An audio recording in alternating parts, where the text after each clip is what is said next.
Meus queridos, nós vamos abrir a palavra de Deus no livro do profeta Isaías, capítulo 40, e nós faremos a leitura dos versos 12 até o verso 31. Profeta Isaías 40, versos 12 a 31.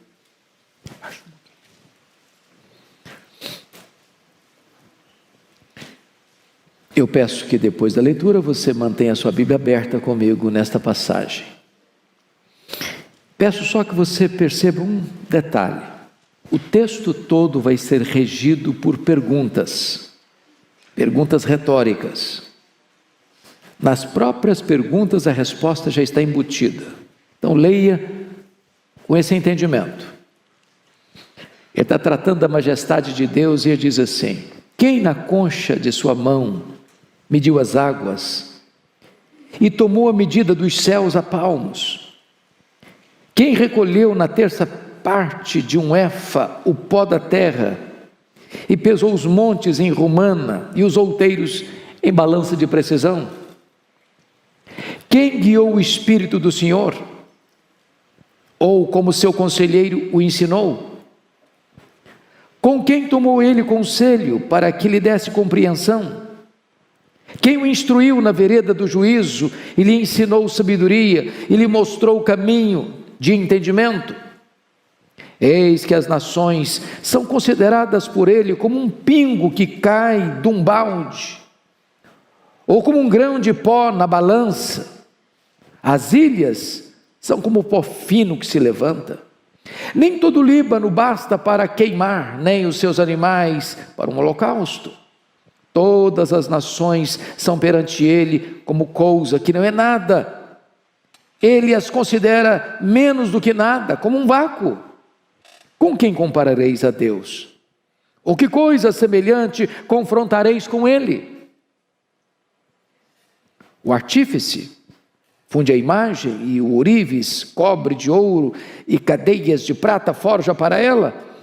O sacerdote idólatra escolhe madeira que não se corrompe e busca um artífice perito para assentar uma imagem esculpida que não oscile. Acaso não sabeis? Porventura não ouvis? Não vos tem sido anunciado desde o princípio? Ou não atentastes para os fundamentos da terra? Ele é o que está assentado sobre a redondeza da terra, cujos moradores são como gafanhotos. É ele quem estende os céus como cortina e os desenrola como tenda para neles habitar. É ele quem reduz a nada os príncipes e torna em nulidade os juízes da terra. Mal foram plantados e semeados, mal se arraigou na terra o seu tronco, já se secam, quando um sopro passa por eles e uma tempestade os leva como palha. A quem, pois, me comparareis, para que eu lhe seja igual, diz o santo? Levantai ao alto os olhos e vede. Quem criou essas coisas? Aquele que faz sair o seu exército de estrelas, todas bem contadas, as quais ele chama pelo nome, por ser ele grande em força e forte em poder, nem uma só vem a faltar. Por que dizes, pois, ó Jacó, e falas, ó Israel, o meu caminho está encoberto ao Senhor, e o meu direito passa despercebido ao meu Deus? Não sabes? Não ouviste? Que o eterno Deus, o Senhor, o Criador dos fins da terra, nem se cansa, nem se fatiga? Não se pode esquadrinhar o seu entendimento. Faz forte ao cansado e multiplica as forças ao que não tem nenhum vigor. Os jovens se cansam e se fatigam, e os moços de exaustos caem.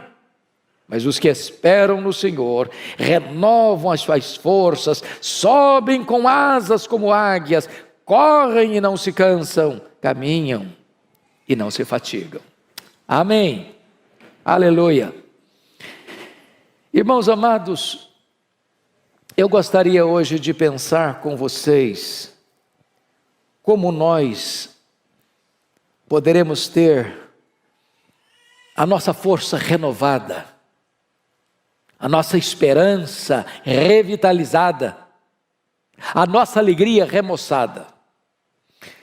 O profeta Isaías, ele está tratando aqui da majestade de Deus, da grandeza de Deus, da soberania de Deus.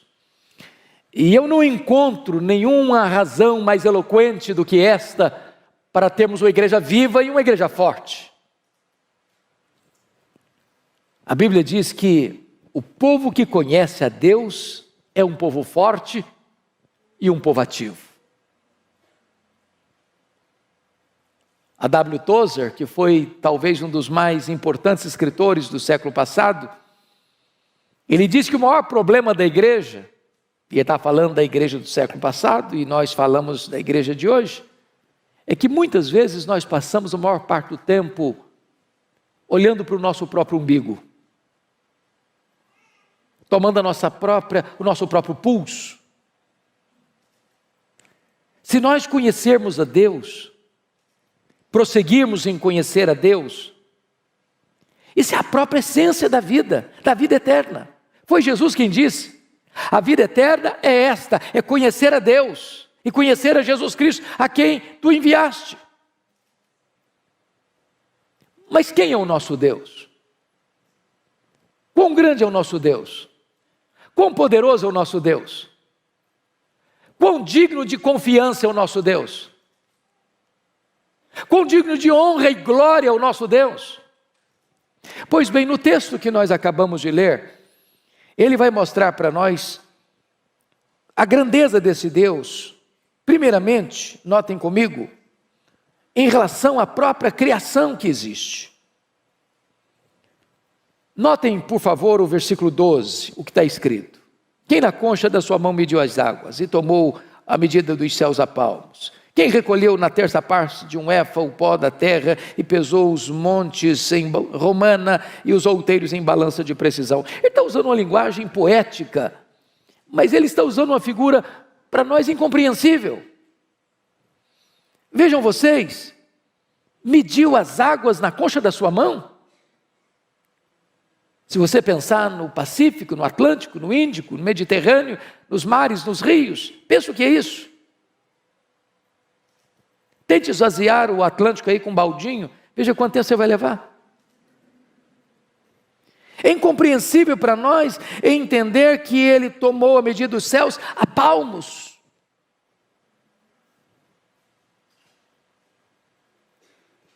Mas qual a extensão dos céus? Os cientistas não sabem dar uma resposta. Eles não têm essa resposta. Porque, na verdade, isso é uma matéria em aberto.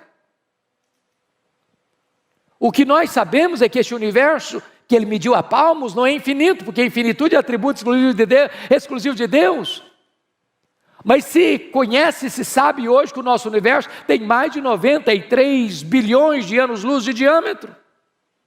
Se você voasse na velocidade da luz, 300 mil quilômetros por segundo, você demoraria mais de 93 bilhões de anos para ir de uma extremidade a outra, e ele mediu tudo isso a palmos. Ele vai dizer que ele recolheu na terça parte de um éfa, não foi num éfa inteiro não. Na terça parte de um éfa, o pó da terra. E pesou os montes em romana e os outeiros em balança de precisão. É incompreensível isso para nós. Mas o profeta está usando essa figura bela, poética, romântica até, para provar para nós uma coisa: o seu Deus é o Deus majestoso. Ele é maior que tudo quanto ele criou. Veja comigo o verso 26. Levantai ao alto os olhos e vede quem criou estas coisas. Aquele que faz sair o seu exército de estrelas, todas bem contadas, as quais ele chama pelo nome, por ser ele grande em força e forte em poder, nenhuma só delas vinha a faltar. É outra coisa espantosa. Porque os cientistas dizem que tem mais estrelas no firmamento que todos os grãos de areia de todas as praias e desertos do nosso planeta. Ele não apenas criou todas elas, ele batizou cada uma delas pelo nome. E porque ele é forte em força e grande em poder, quando as chama pelo nome, nenhuma só delas ia faltar. Este é o seu Deus, majestoso, glorioso, absolutamente digno de honra, de glória e de louvor da sua igreja. Mas em segundo lugar, veja comigo nos versos 13 e 14, que ele vai mostrar a grandeza do seu Deus em relação ao saber, ao conhecimento. Ele diz assim: quem guiou o Espírito do Senhor? Ou como seu conselheiro o ensinou? Com quem ele tomou conselho para que lhe desse compreensão? Quem o instruiu na vereda do juízo e lhe ensinou sabedoria e lhe mostrou o caminho do entendimento? Ele está perguntando em outras palavras para nós assim: em que escola ele estudou? Qual foi a faculdade que ele fez? Onde ele fez a sua pós-graduação? Onde ele fez seu mestrado? Onde ele fez seu doutorado? Onde ele fez seu pós-doutorado? Quem foi o professor de Deus? Quem instruiu a ele? Quem ensinou a ele? Quem deu a ele conhecimento? E aqui está algo tão sublime, porque todo saber procede de Deus, toda ciência emana de Deus. Ele é a fonte de todo conhecimento, Ele é a fonte de todo saber. É por isso que nós, povo de Deus, não desprezamos o nosso cérebro, nós não jogamos o nosso cérebro fora. É por isso que nós valorizamos toda a ciência, todo o saber, porque toda ciência, todo saber e toda verdade procede de Deus, porque Ele é a fonte de todo o saber, de todo o conhecimento, de toda a ciência. Nós sabemos fragmentadamente, Ele sabe completamente. Nós sabemos parcialmente, Ele sabe o todo. Nós conhecemos em parte, mas então Ele conhece tudo, e haverá um dia em que Ele vai abrir para nós o painel do saber, e nós conheceremos como também somos conhecidos. Esse Deus é digno de honra e de glória. Mas, em terceiro lugar, confira comigo aí os versos 15 a 18, porque vai mostrar a grandeza de Deus, não só em relação à criação, não só em relação ao saber, mas em relação às grandes potências da época, as grandes nações da época. Veja, por favor, versos 15 a 18. Eis que as nações são consideradas por ele como um pingo que cai de um balde, ou como um grão de pó na balança. Olha o verso 17. Todas as nações são perante ele como coisa que não é nada. Ele as considera menos do que nada, como um vácuo. E ele usa uma linguagem aqui tremenda. Porque um pingo que cai de um balde, não dá para refrescar o chão ressequido, nem matar a sua sede. Ele olha para essas grandes potências, pense comigo nas potências do passado, o Egito, a Síria, a Babilônia, Império Medo-Persa, Império Greco-Macedônio, Império Romano. Pensa comigo hoje, Estados Unidos, China, Japão, Alemanha, Reino Unido, França, Europa, os países da África, os países da Ásia, os países da Oceania, os países da América do Norte, Central, do Sul. E ele considera todas essas nações, todas essas potências econômicas e militares como um pingo que cai num balde, como um pó numa balança de precisão. Aliás, ele vai além do seguinte: é como nada, é como menos do que nada, é como um vácuo. Então as nações que se insurgem contra Deus, as nações que blasfemam de Deus, as nações que acham que elas mesmas são a própria divindade, Deus olha essas conspirações todas da terra, diz o Salmo 2, e ri. Porque Ele quem levanta reinos e abate reinos, Ele quem coloca reis no trono e faz esses reis apiarem do trono, e só Ele é Deus, só Ele é o Rei Supremo. Mas o profeta Isaías vai além e vai mostrar a majestade de Deus, a grandeza de Deus, em quarto lugar, em relação aos ídolos. Confira comigo os versos 19 a 21. O artífice funde a imagem, o ourives a cobre de ouro e cadeias de prata forja para ela. O sacerdote idólatra escolhe madeira que não se corrompe e busca um artífice perito para assentar uma imagem esculpida que não oscile. Acaso não sabeis? Porventura não ouvis, não vos tem sido anunciado desde o princípio, ou não atentastes para os fundamentos da terra? Ele está agora comparando Deus, o nosso Deus, o único Deus vivo e verdadeiro, com os ídolos dos povos. Quando Deus tirou o seu povo de Israel do Egito, por que mandou 10 pragas? Poderia ter sido 2, 3, 4, 5, 6. Por que 10? Porque cada praga daquela desbancava uma divindade do panteão egípcio. Ele está mostrando que só Ele é Deus. Que os deuses dos povos são deuses falsos. Não são deuses de verdade. Quando você olha o Império Assírio, ele tinha muitos deuses. Quando você olha o Império Babilônio, ele tinha muitos deuses. Quando você olha o Império Medo-Persa, tinha muitos deuses. Quando você olha o Império Grego, tinha um panteão de deuses gregos. Quando você olha o Império Romano, tinha um panteão de deuses romanos. Mas só Deus é Deus. Aquilo que os homens chamam de deuses, aquilo que os homens dizem que esse é o padroeiro, esse é o protetor, essa é a protetora, não protegem eles mesmos. São feitos por mãos humanas, de barro, de gesso, de pedra, de pau. Mas o nosso Deus reina, o nosso Deus é soberano, Ele é o Deus autoexistente, Ele é o Deus infinito, Ele é o Deus imenso, Ele é o Deus eterno, Ele é o Deus imutável, Ele é o Deus onipotente, Ele é o Deus onipresente, Ele é o Deus onisciente, Ele é o Deus transcendente, Ele é o Deus soberano, só Ele é Deus. Mas o profeta Isaías vai além.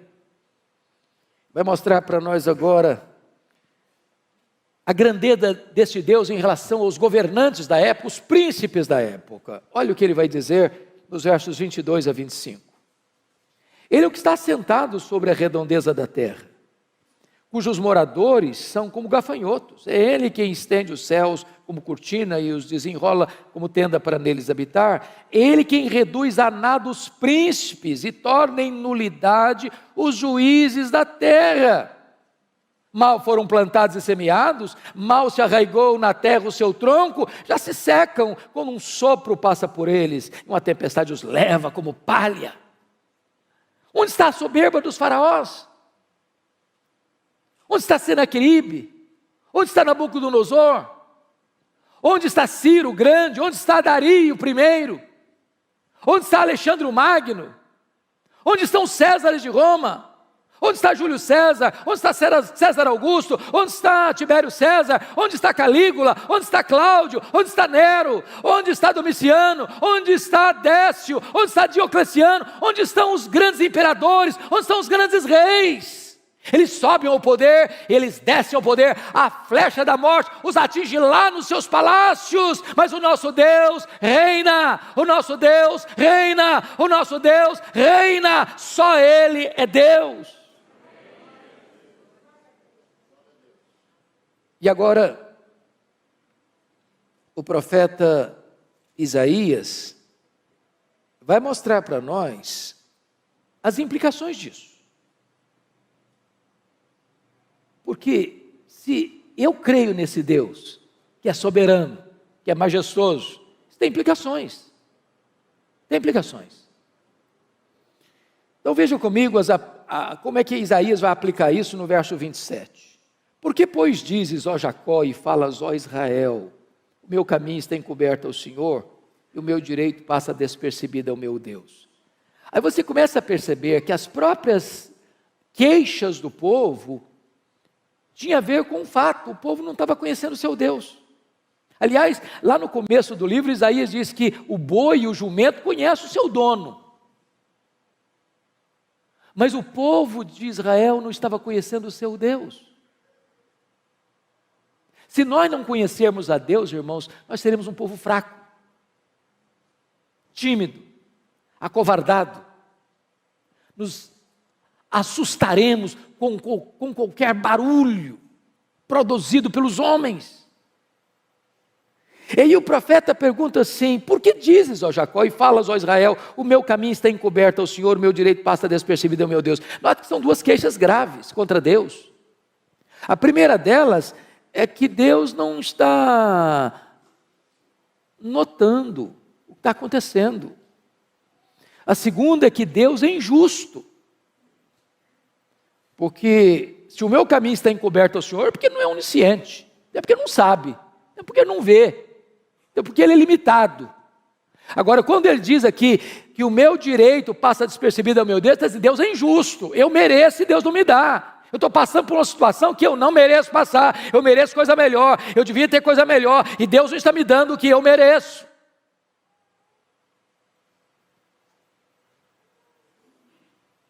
Aí o profeta responde assim, verso 28. Não sabeis?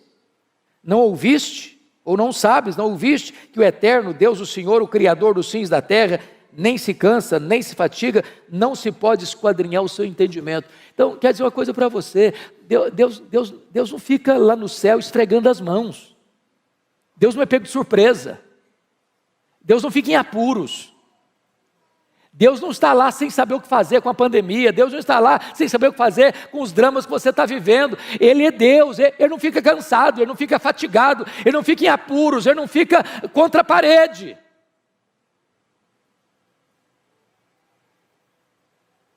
Mas notem uma coisa, não se pode esquadrinhar o seu entendimento. Sabe o que significa isso, irmãos? Tem muita coisa na vida que eu não vou conseguir explicar, pastor Erival não vai conseguir explicar, você não vai conseguir entender, você não vai conseguir explicar.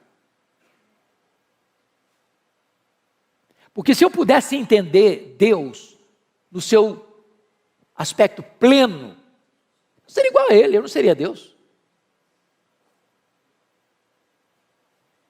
Eu sempre serei limitado. Os atributos incomunicáveis de Deus nós não teremos nem no céu. Há coisas que você e eu não vamos entender. Eu fico olhando a história do Jó, por exemplo, que foi golpeado na vida financeira, na saúde, no casamento, nas amizades e com os filhos. E o que Jó fez? Ele perguntou, ele quer saber. Ele fez 16 perguntas, por quê, por quê, por quê, por quê, por quê? Ele fez 34 queixas contra Deus, e a resposta de Deus para ele foi o silêncio. E quando Deus falou, Deus não respondeu nenhuma das 16 perguntas, nenhuma das 34 queixas, ao contrário, Deus fez 70 perguntas para ele. A Bíblia diz que Deus o restaurou, mas Deus não explicou. O que Deus promete para você é restauração, nem sempre explicação. Às vezes você diz assim, pastor, é verdade, eu vou chegar lá no céu com a minha listinha de perguntas, eu vou querer saber muita coisa. Não vai querer nada. Não vai querer nada, sabe por quê? O céu é autoexplicativo. Primeiro instante que você chegar no céu, todas as suas dúvidas terão sido dissipadas. Lá não tem interrogações, lá não tem perguntas, lá tem respostas. Lá nós conheceremos como somos conhecidos. A nossa leve e momentânea tribulação aqui produzirá para nós eterno peso de glória, acima de toda comparação. Mas ele prossegue no texto, confira comigo no verso 29, quando ele diz assim, esse Deus faz forte ao cansado e multiplica as forças ao que não tem nenhum vigor. Talvez você está hoje aqui, meu irmão, de tanque vazio. Talvez você está aqui andando na reserva. E eu quero dizer para você que Deus trouxe você aqui nesta noite para dar uma B12 na sua veia espiritual. Deus trouxe você aqui hoje para dizer o seguinte, olha meu irmão, você não precisa andar fraco e abatido não, você pode ser fortalecido, o Deus Todo-Poderoso é o seu Deus, é o seu Pai, e Ele está aqui hoje para fortalecer você, levantar você. Ele diz no verso 30, confira comigo, os jovens se cansam e se fatigam, e os moços exaustos caem. O que ele está dizendo?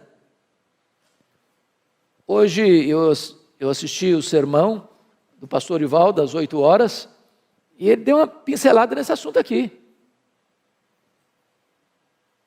Se você confiar, jovem, na sua força, o jovem tem vigor, ele é forte, ele enfrenta a luta e vai para frente, vai para cima, ele tem força, ele tem vigor.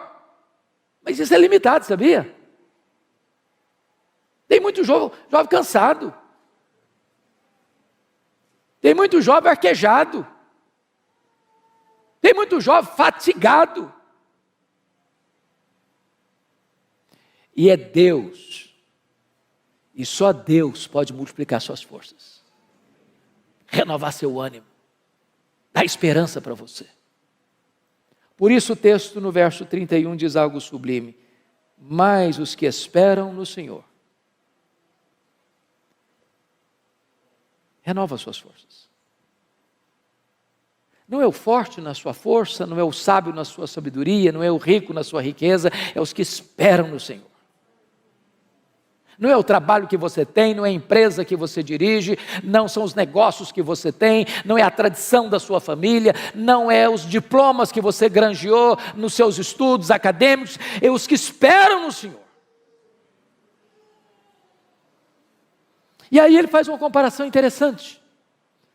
Os que esperam no Senhor renovam as suas forças, sobem com asas como águias, correm e não se cansam, caminham e não se fatigam. E eu fico sempre curioso quando leio isso aqui, porque eu li alguns livros de oratória, alguns livros de retórica, e quase todas as obras que eu li, se não todas, nesta área, diz que um discurso precisa terminar lá em cima e não lá embaixo.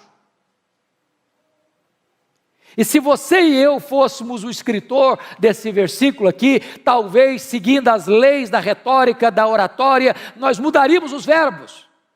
Nós leríamos assim: os que esperam no Senhor caminham e não se fatigam, os que esperam no Senhor correm e não se cansam, os que esperam no Senhor sobem com asas como águia. Não é assim? Corre, anda, corre e voa. Só que o profeta bota não em grau ascendente, mas em grau descendente. Por quê? Muito provavelmente, porque as nossas forças são drenadas, desidratadas. Não é nas poucas vezes que nós voamos, nem nas algumas vezes que nós corremos. Tem muita gente que não consegue correr mais, o joelho não deixa. Me too. Mas às vezes a gente fica estressado, cansado, esgotado. É na dinâmica da vida, do andar. É a rotina da vida. Levar filho para a escola, pegar filho da escola, levantar cedo e ir para o trabalho, voltar do trabalho para casa. Domingo após domingo, vir para a igreja, voltar da igreja para casa. Essa rotina do andar esgota você. E Deus é poderoso hoje aqui para renovar-nos. Enquanto voamos, enquanto corremos, enquanto caminhamos. Mas aqui eu queria aproveitar, amanhã é feriado, Marival vai me dar um desconto. E eu queria olhar por que ele compara com a águia. Os que esperam no Senhor renovam as suas forças como águia, sobem com asas como águia. Por que ele está usando a figura da águia? Por que ele está nos trazendo esse tipo da águia? Primeiro, porque no mundo inteiro, irmãos, a águia é símbolo de otimismo, de força, de garra. E eu queria falar para você que se você espera no Senhor, você precisa ter um otimismo indestrutível. Crente não pode ser desanimado, crente não pode ser pessimista, crente não pode ficar puxando para trás. Crente não pode ficar olhando a vida de óculos escuros. Nós somos como a águia. Há pouco tempo, quer dizer, não, pouco tempo relativo, alguns anos, entrou no meu gabinete uma mulher chorando muito. E quando ela acalmou, eu disse: filha, o que está acontecendo? Ela disse: pastor, eu estava saindo de casa para vir para cá, e a minha vizinha pulou do 10º andar do apartamento dela, do prédio dela, se esborrachou no asfalto. E eu perguntei: mas que conexão tem isso com a sua vinda aqui? Ela me disse: é porque eu estou querendo fazer a mesma coisa, mas não tenho coragem. Eu falei: mas por que você quer se matar? Ela me respondeu: porque eu sou um problema. Eu perguntei: mas por que você acha que você é um problema? Porque o meu pai sempre me disse que eu era um problema. Aí eu saí de casa para me casar com o primeiro pretendente. Falei: o que aconteceu? Meu marido dizia as mesmas palavras do meu pai: você é um problema. Pastor, eu sou um problema. Falei: mas o que você fez? Falei: eu me divorciei dele, me casei de novo. Falei: o que aconteceu? O segundo marido dizia que eu era um problema. Falei: e daí? Falei: eu me divorciei dele, casei a terceira vez. Falei: o que está acontecendo? O meu terceiro marido me diz que eu sou um problema. Pastor, eu sou um problema, eu não mereço mais viver, eu não posso mais viver, eu quero me matar. Eu senti compaixão por aquela mulher e disse para ela 3 coisas. Ela é uma mulher cristã, membro de uma igreja evangélica. Eu Eu disse: filha, 3 coisas eu preciso lhe dizer. Primeiro, você não é o que as pessoas dizem que você é. Segundo, você não é o que você pensa que você é. Terceiro, você é quem Deus diz que você é. Quem você é? Você foi criado à imagem e semelhança de Deus. Você é amada por Deus. Deus amou você e deu o seu filho para morrer em seu lugar. Você é a menina dos olhos de Deus. Nunca olhe para você e despreze você, que quando você despreza o projeto, você está desprezando o projetista. Valorize, porque você tem valor em Cristo.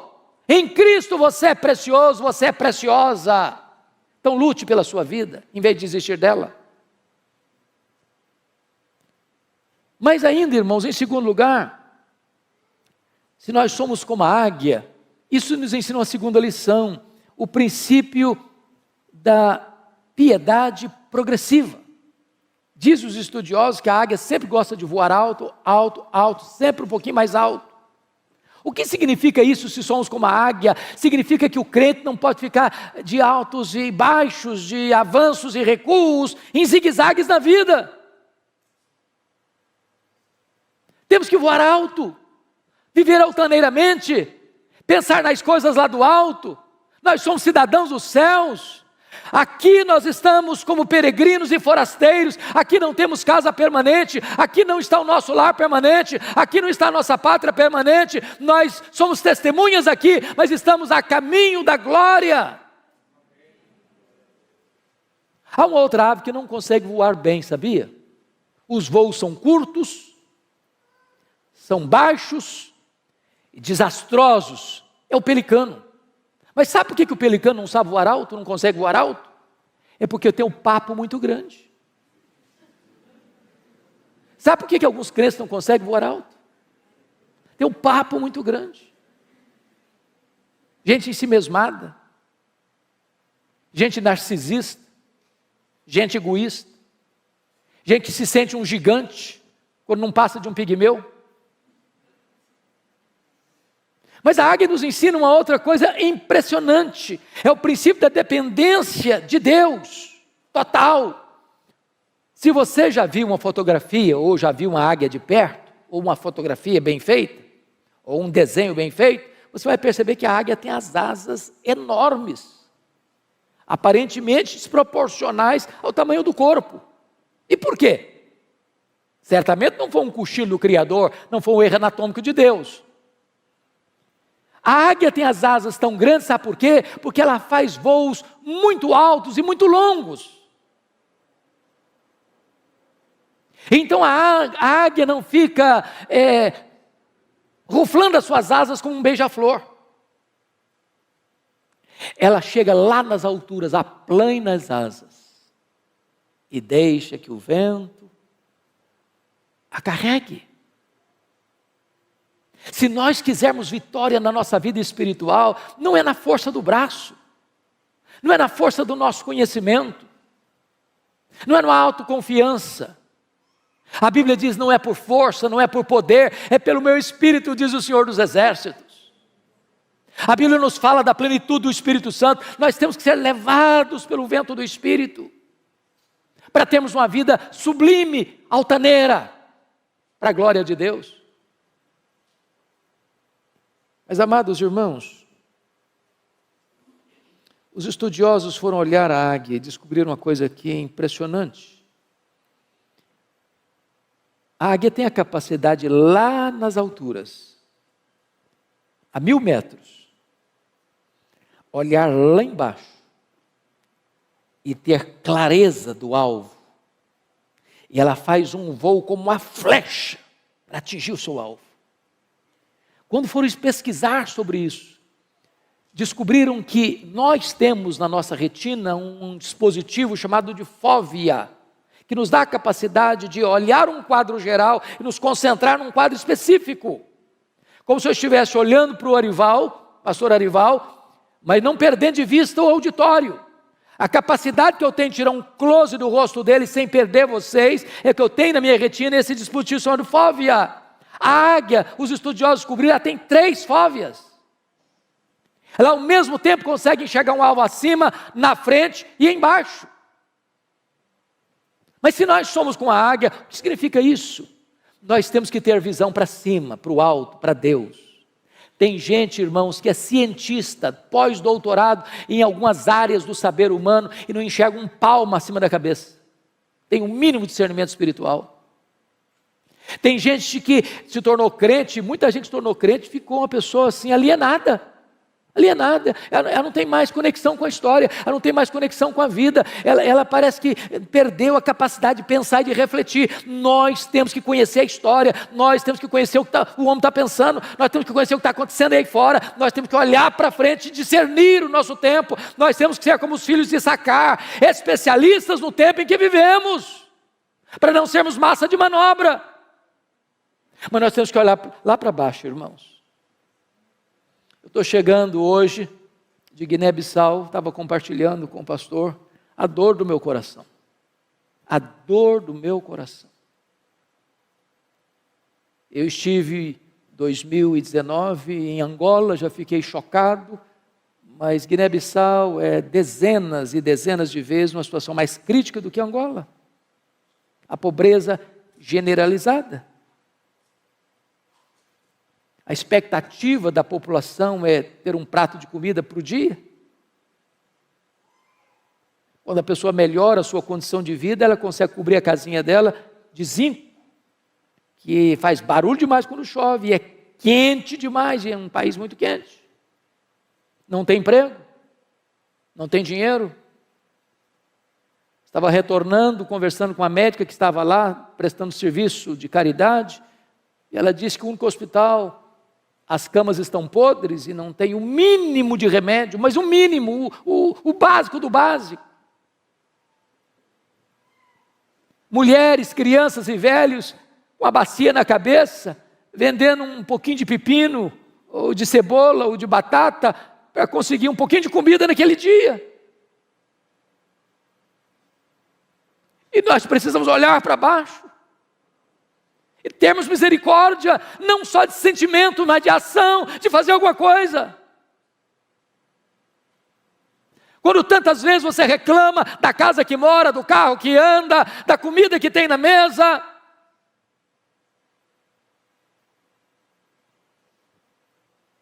Mas ainda, irmãos, me permita 2 coisas para encerrar. Lá no Salmo 103, versículo 5, a Bíblia diz que Deus renova a nossa mocidade como a da águia. Isso é impressionante para mim. Porque se Deus renova a minha mocidade como Deus renova a mocidade da águia, eu tenho que saber como é que Deus renova a mocidade da águia. E a águia tem uma capacidade de superação incrível. Porque quando ela percebe que ela está com as suas penas enferrujadas, com o seu bico enferrujado, com as suas garras impotentes, ela faz algumas coisas interessantíssimas. Ela se isola, ela fecha a sua agenda, ela para a sua atividade, e ela vai lá para o alto de um penhasco e fica lá, sozinha. Tem hora, amado irmão, que nós precisamos dar uma parada, para saber por que eu estou fazendo o que eu estou fazendo. Não tem nada mais perigoso do que o ativismo, sem reflexão. Deus não nos chamou prioritariamente para fazer a sua obra, Deus nos chamou prioritariamente para andarmos com Deus da obra. Tem hora que é preciso fazer um retiro, não na direção de uma coletividade, mas da solidão, talvez da solidão do seu quarto. A águia, ela mesma tira as suas penas enferrujadas.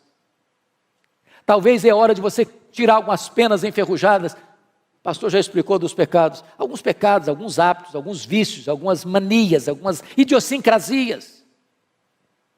Que se grudaram, que viraram hábito, que viraram vício. Que é preciso tirar. Vai doer, vai sangrar, mas enfrente isso se você quer ser restaurado por Deus. A águia amola o bico na pedra para tirar aquela ferrugem. Irmãos amados, se nós queremos restauração de Deus, nós precisamos afiar o bico, sabia? Tem muito crente entrando em brigas feias, nos bastidores da internet. Brigas horríveis, falam mal uns dos outros, criando contenda uns com os outros. Está na hora de parar com isso, não perder tempo com isso, para ler um pouco mais a nossa Bíblia, orar um pouco mais, buscar mais a Deus, consagrar-nos mais, usar melhor o nosso tempo. A águia bate com as garras na pedra, para que aquelas garras frágeis caiam e possam surgir novas garras fortes. Nós precisamos de armas, não enferrujadas, mas poderosas em Deus, para destruir fortalezas e anular sofismas. Quando a águia termina todo esse processo, daqui a pouco ela vai se remoçando, as penas vão nascendo, o bico vai nascendo, as garras vão nascendo, e ela sai de lá completamente remoçada para dar início novamente às suas atividades. Mas eu quero concluir, porque está escrito lá em Jó, talvez você pudesse conferir comigo, Jó capítulo 39, e esse é um dos textos mais incríveis da Bíblia, versículo 27 e 28, está escrito assim em Jó 39, 27 e 28. Ou é pelo teu mandado que se remonta a águia e faz alto o seu ninho, habita no penhasco onde faz a sua morada, sobre o cume do penhasco, em lugar seguro. Olha que lição, se nós somos como a águia.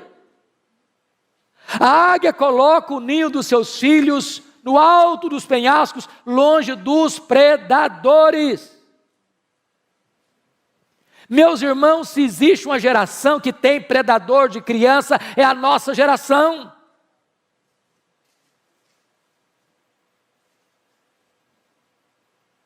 Os carros de sons ficam nas portas das escolas, panfletando meninada. É uma festa hoje, é uma reunião amanhã, é uma proposta hoje, é outra proposta amanhã. As igrejas até recentemente estavam preocupadas com seus adolescentes. Hoje não é mais com adolescente que o povo está preocupado, não. É a idade de 4 a 9 anos, é nessa idade que estão dizendo para o menino, é aí que você vai decidir se você vai querer ser homem ou mulher. Estão querendo destruir a nossa geração de crianças. E nós, pais, precisamos colocar o ninho dos nossos filhos no lugar alto, longe dos predadores.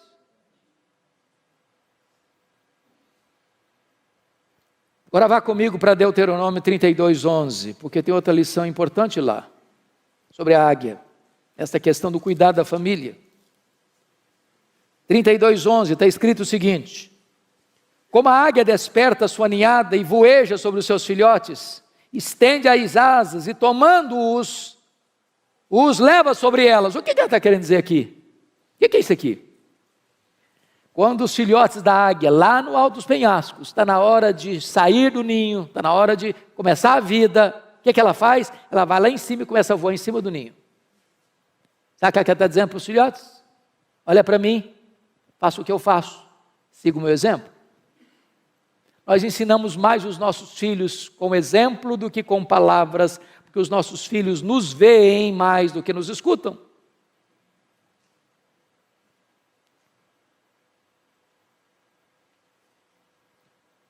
Mas talvez você pergunte, pastor, eu sou um pai exemplar, eu sou uma mãe exemplar e eu estou tendo problema em casa. Eu admito isso. Às vezes a gente tem que pegar mais leve com alguns pais. Porque eu vejo um Samuel tendo filhos complicados. Eu vejo um Davi tendo filhos complicados. Eu vejo um rei Ezequias tendo um filho muito complicado. Mas o que a águia faz quando os filhos não querem seguir o exemplo? Ela vai lá no ninho, tira o capim macio, deixa só os espetos. Tem hora que a única linguagem que os filhos vão entender é a linguagem da disciplina. E, por favor, não entenda que eu estou falando de espancar filho, de agredir filho, de achatar a autoestima do filho, não é isso que eu estou falando. Mas todo filho, toda filha precisa de disciplina. Disciplina é um ato responsável de amor. Todo filho, toda filha precisa de limites. Que horas vai sair? Aonde vai? Com quem vai? O que vai fazer? Que hora volta? Filhos sem limites vão ser o desgosto dos pais. Mas alguém pergunta, pastor, e se os filhos nem a disciplina aceitam e se recusam a ser corrigidos? O que se faz? A águia toma uma atitude radical. Ela arranca o filho do ninho e joga no espaço. Filhote que nunca voou, não sabe voar, vai dando cambalhotas. E ela deixa, até fazer o que ela faz aqui. Estende as asas, tomando-os, os leva sobre ela. E ela faz isso uma, faz isso duas, faz isso 5, faz isso 10 vezes, até que o filhote aprende a voar sozinho. A lei da águia é esta: meu filho precisa ser meu discípulo. Eu não desisto dos meus filhos. Eu não abro mão dos meus filhos. Aqui está um princípio espiritual. Não abra mão dos seus filhos. Não desista de seus filhos.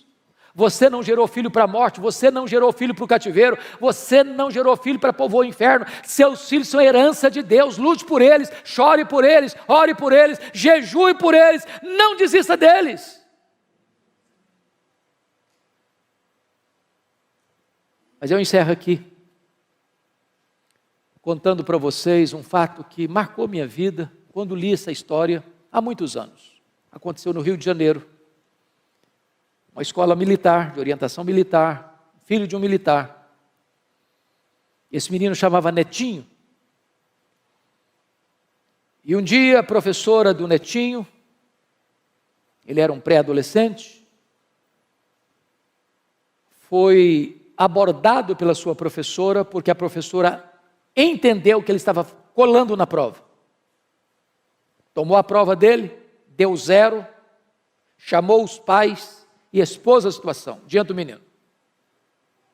Os pais ficaram muito aborrecidos com o filho, o menino muito envergonhado. Na volta para casa, o Netinho disse: papai e mamãe, eu posso explicar o que aconteceu? Os pais disseram: não, nós estamos com vergonha do que você nos fez passar, você não tem o direito de falar conosco. E o menino murchou, encolheu, rendido a uma grande tristeza. Passou uma semana: papai e mamãe, posso falar com vocês? Não, você não tem o direito de falar conosco. E o menino se entregou a uma profunda tristeza. Depois de uns 15 dias, o menino muito triste, sem poder falar com os pais, o pai pegou a mãe, foram ao supermercado fazer compra, deixou o revólver, ele era militar, em cima da geladeira. Netinho pegou um papel, pegou uma caneta, começou a escrever uma carta. Diz: papai e mamãe, me perdoem, mas eu não suportei a dor de não poder olhar nos olhos de vocês e falar com vocês. Falar que eu fui inocente. A minha professora se equivocou. Mas eu não tive o direito de me defender, nem mesmo com vocês. Eu não aguentei essa dor, me perdoem. Pegou o revólver do pai, deu um tiro na cabeça. Quando os pais chegaram, o Netinho estava caído numa poça de sangue, com o revólver de um lado, a carta do outro. E aquilo mexeu com a nação brasileira, trazendo um alerta para nós. Nossos filhos não são perfeitos, como nós não somos perfeitos. Se eles errarem, precisamos perdoá-los. Nós temos que ter comunicação aberta com os nossos filhos, para ouvi-los, e ajudá-los, e a encorajá-los, e a soerguê-los, e a dar a eles a oportunidade de botar o pé na estrada e continuar caminhando para a glória de Deus.